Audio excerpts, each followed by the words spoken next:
Imagine a modern corporation equipped not just with boardrooms and bank accounts, but with its own massive private army, the legal authority to declare war, and the unchecked power to execute anyone who stands in the way of its profits. This is not the plot of a dystopian thriller, but a chilling historical reality. In the dawn of the 17th century, a single business enterprise possessed exactly these terrifying abilities. They were known as the Dutch East India Company, or the VOC, and they built a global empire where the pursuit of wealth was soaked in blood. From their cold stone offices in Amsterdam, corporate directors treated the globe as a vast, unprotected vault just waiting to be cracked open. They dispatched heavily armed merchant ships across brutal oceans, transforming a simple desire for trade into a relentless military campaign. This was a company that drafted its own laws, built its own fortresses, and held the power of life and death over millions of people on the other side of the world, all to ensure the ledgers back home remained perfectly balanced in black ink. To understand how a business could become a ruthless military power, you have to look at the dark reality of the early 1600s. Back then, simple items sitting in your kitchen cabinet right now, like nutmeg, mace, and cloves, were incredibly rare and valued far higher than solid gold. These spices only grew on a few remote islands in the vast seas of the East Indies, making them the ultimate prize for European merchants desperate to cure meats and mask the smell of decay. But securing these tiny, fragrant seeds was never a peaceful exchange of goods. The journey to the Spice Islands was a brutal race against rival nations, where competing merchants would sink each other's ships and slaughter rival crews without a second thought. The spice trade was a cutthroat war fought in the shadows of uncharted islands, driving men to commit unspeakable acts of violence just to fill the holds of their wooden ships with exotic cargo. This relentless, bloody competition was draining the wealth of the Dutch Republic, forcing their leaders to realize that fighting each other was destroying their chance to dominate the globe. In the year 1602, the Dutch government made a chilling decision that would forever alter the course of human history. They decided that corporate competition was bad for the bottom line, so they forced all the independent merchants to merge into one terrifying unified monopoly known as the United East India Company. It was the sudden birth of a corporate monster, forged not just to trade, but to conquer. The true horror of this merger lay in the unprecedented charter the government handed to these businessmen. The state officially granted this new company the legal right to build forts, maintain armies, and violently subjugate foreign lands in the name of profit. They effectively handed a blank check of absolute, unchecked state power to a group of profit-driven investors, legally shielding them from the moral consequences of the atrocities they were about to commit. To fund this massive armed enterprise, the company directors invented a financial tool that remains the bedrock of our modern economy today, creating the very first stock market. They opened their doors to the public, allowing absolutely anyone to buy a small piece of the company and share in its future profits. It was a revolutionary idea that promised unimaginable wealth to ordinary citizens who had never before had the chance to invest. The records from that time reveal a deeply unsettling reality about who was actually funding this emerging empire. Everyday people, from local bakers and farmers to shoemakers and maids, poured their life savings into the company's ledger books. Without ever leaving the safety of their quiet European towns, these ordinary citizens were unknowingly financing a brutal war machine, buying shares in human suffering and tying their personal fortunes to the violent conquest of distant shores. With the capital secured, the company began launching massive fleets into the unknown, initiating voyages that were nothing short of a floating nightmare. Thousands of desperately poor men signed up to work the heavy wooden ships, only to find themselves trapped in dark, cramped, and foul-smelling lower decks for 8 agonizing months at sea. Scurvy, deadly fevers, and rotting diseases swept through the tight quarters like wildfire, turning the grand merchant vessels into floating tombs where dead workers were simply tossed into the dark, freezing ocean to keep the cargo moving. Inside the wooden bellies of these massive ships, the reality of corporate ambition became a daily nightmare for the desperate men hired to sail them. Hundreds of poor workers were packed into dark, damp, and airless lower decks, living shoulder to shoulder with rats and rotting food. Disease spread through the cramped quarters like wildfire, turning the long journey into a floating death camp. Men who had signed up hoping to escape poverty in Europe instead found themselves dying in the dark, their bodies quietly thrown overboard into the freezing ocean to keep the ship moving toward its profitable destination. The brutal reality of those ocean crossings meant that nearly half of the men who left port would never live to see land again.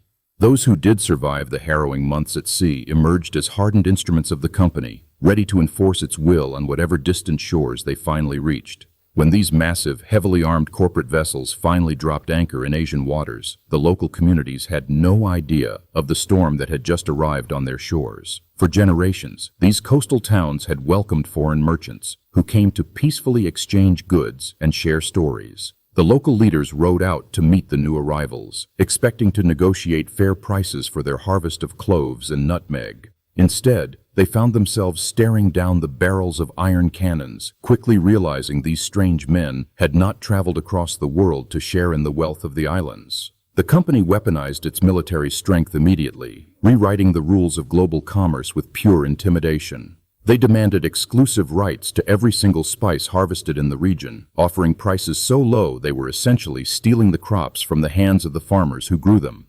If a local leader refused to sign these forced contracts, the company simply opened fire, leveling entire coastal villages until the survivors surrendered their livelihoods to the corporate ledger. This ruthless strategy found its ultimate champion in a terrifying corporate officer named John Petersoon Cohen.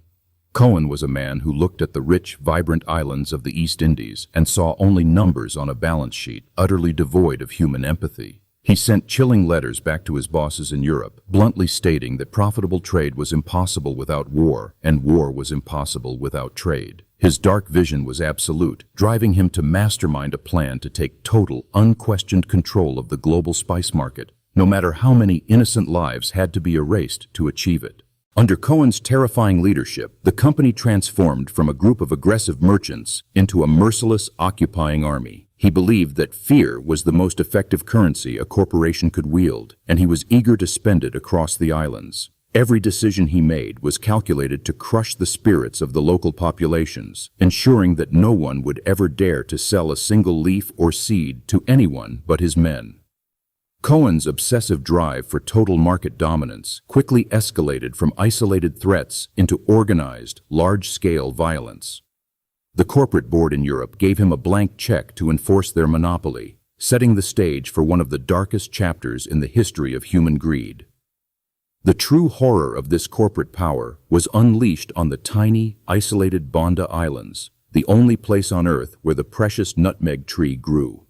The people of Banda had traded freely with merchants from all over the world for centuries, and they naturally resisted the company's demands to stop selling to their old partners. In response to this simple act of defiance, the company did not negotiate, but instead sent a massive fleet of soldiers with orders to solve the problem permanently. They systematically marched across the islands, hunting down the local population in a deliberate, chilling campaign to wipe them out entirely.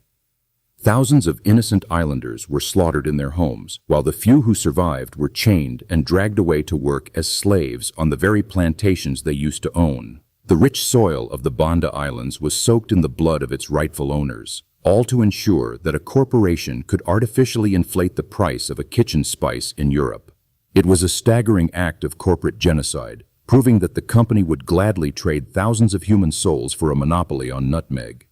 With the islands firmly under their violent control, the company needed a permanent headquarters to manage their growing empire of stolen wealth. They built a grand new capital city named Batavia, known today as Jakarta, designing it to look just like the elegant, canal-filled cities back in Europe.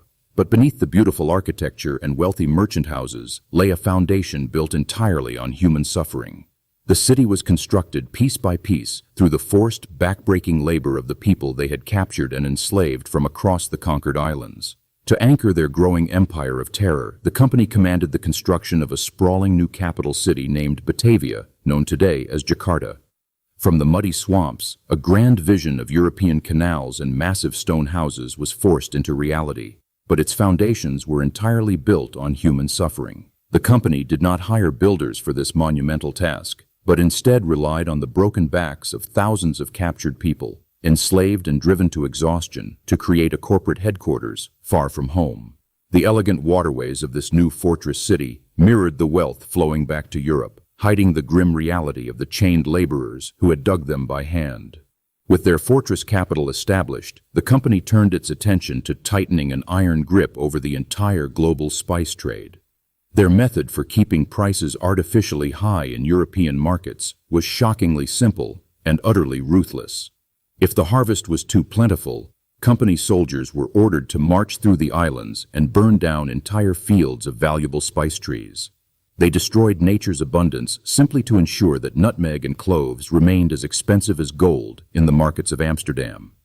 To protect this manufactured scarcity, heavily armed corporate guardships prowled the surrounding waters day and night. Any independent vessel caught trying to trade a single sack of spices was immediately fired upon and sunk, sending rival merchants to a watery grave just to protect the company's profit margins. Looking back at this relentless brutality, a chilling question emerges about the darkest corners of human nature. The men carrying out these terrifying orders were not born monsters, but were mostly poor, ordinary young men who had grown up in quiet, peaceful towns across Europe.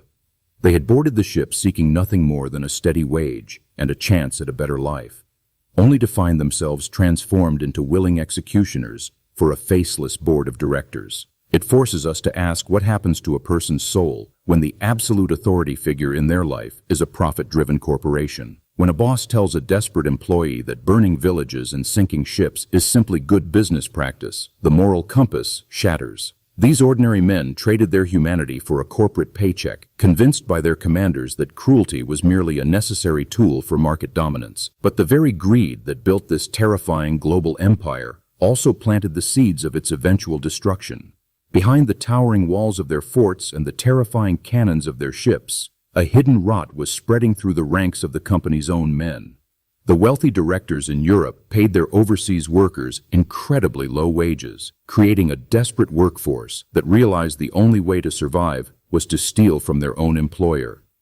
A massive, silent network of internal theft began to drain the company from the inside out. Clerks, sailors, and even high-ranking officers started smuggling valuable spices in their own pockets, secretly selling them to rival traders in the dead of night. The corporation had taught its men to be ruthless and greedy in the name of business, and now those same men were using those dark lessons against the company itself. Every secret deal and smuggled pouch of cloves quietly eroded the company's bottom line, turning their own massive workforce into their biggest financial threat. This internal bleeding was compounded by a sudden, shocking realization that would ultimately break the back of the corporate empire, proving that waging endless private wars is incredibly expensive.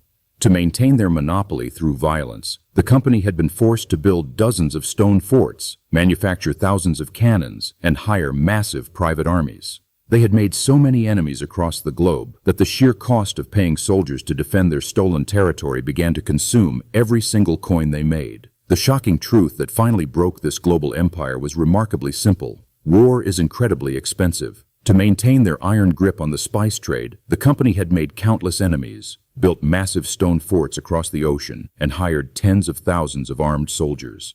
This relentless military machine was bleeding them dry, proving a fatal reality that the board of directors desperately tried to ignore. You simply cannot conquer the world on a budget, and the bills for decades of bloodshed were finally coming due. Facing total ruin, the men in charge did not confess their failures to the public. Instead, they engineered a chilling financial cover-up to hide the rotting core of their empire. The company bosses knew their vaults were emptying and their debts were spiraling out of control, yet they chose to lie to the everyday citizens who had bought their stock. They fabricated their ledgers, projecting an illusion of endless wealth to keep the panic at bay and the investments flowing. To maintain this desperate facade, they committed the ultimate financial sin. They kept paying out massive cash dividends to their shareholders, using borrowed funds instead of actual profits. It was a giant, terrifying scheme where new debt was used to cover up the old, all to convince the world that the most powerful corporation on earth was still invincible. Behind the closed doors of their grand headquarters, they were quietly drowning in a sea of red ink, buying time with money they simply did not have. But a financial cover-up of that massive scale, built entirely on borrowed time and falsified ledgers, could only hold back the crushing weight of reality for so long before the entire system fractured. The terrifying moment of reckoning arrived when the credit finally dried up and the grand illusion shattered overnight. Without warning, the money simply ran out, exposing a hollow shell where a global superpower used to be. The sudden catastrophic crash sent shockwaves through the streets as the carefully hidden debts were dragged into the harsh light of day.